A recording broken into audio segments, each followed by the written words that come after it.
अब दोस्तों ये बात तो सभी लोग जानते हैं कि हाल ही में हमें राजधानी एक्सप्रेस ट्रेन में आग लगने की एक घटना देखने को मिली थी। लेकिन अब जो मिथिला एक्सप्रेस ट्रेन को लेकर खबर निकल के सामने आ रही है, उसके बारे में जानने के बाद तो आप और भी ज्यादा चौंकने वाले हो। क्योंकि दोस्तों हाल ही में मिथिला एक्सप्रेस ट्रेन से जुड़ा एक पर्दाफाश किया गया है। क्योंकि अगर बात करें पूरी घटना के बारे में, यानी कि आखिर हुआ क्या, तो मिली जानकारी के अकॉर्डिंग ऐसा बताया जा रहा है कि मिथिला एक्सप्रेस ट्रेन को दोपहर 2:59 पर हावड़ा स्टेशन पर लगाया गया था। बेसिकली हावड़ा रेलवे स्टेशन के प्लेटफॉर्म नंबर 8 पर इस ट्रेन को लगाया गया था, जिसका नाम है मिथिला एक्सप्रेस ट्रेन। लेकिन इसके बाद होता यह है कि 3:45 पर कुछ यात्रियों के द्वारा ये जानकारी दी जाती है कि ट्रेन के पिछले हिस्से के तीसरे कोच के बाथरूम से धुआं निकल रहा है और आग भी निकल रही है। अब जैसा ही ये जानकारी रेलवे के स्टाफ को मिलती है तो वो तुरंत मौके पर पहुंचते हैं और एक्शन लेते हैं, यानी कि कार्रवाई करते हैं। और जैसा कि यात्रियों के द्वारा ये जानकारी दी गई थी कि ट्रेन के टॉयलेट से धुआं और आग निकल रही है,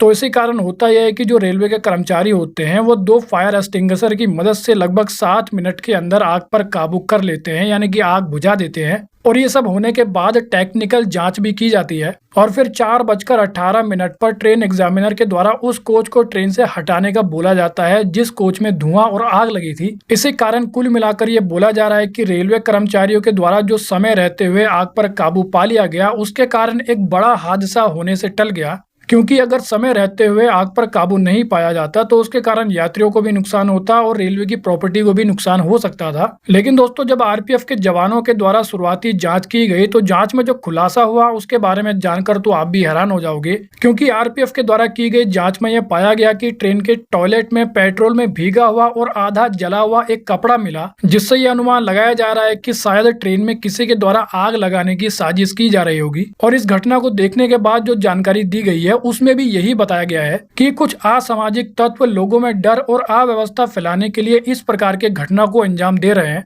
लेकिन अब इस घटना को देखने के बाद आरपीएफ, स्थानीय पुलिस और जो दूसरी जांच एजेंसियां हैं वो भी काफी ज्यादा अब एक्टिव हो गई है। इसके अलावा ट्रेन के आसपास लगे हुए जो सीसीटीवी कैमरे हैं उनकी भी जांच की जा रही है ताकि उन लोगों की पहचान की जा सके जो कि इस घटना के पीछे हो सकते हैं। लेकिन अगर बात करें इस ट्रेन के बारे में तो आपकी जानकारी के लिए मैं आपको बता दूं कि मिथिला एक्सप्रेस ट्रेन बिहार और पश्चिम बंगाल के बीच में चलने वाली एक इम्पोर्टेंट ट्रेन मानी जाती है, जो हावड़ा जंक्शन से रक्सौल जंक्शन के बीच में चला करती है। तो वेल दोस्तों, इस वीडियो में इतना ही। I hope you like the video. तो फिर मिलेंगे अगली वीडियो में, जब तक के लिए जय हिंद।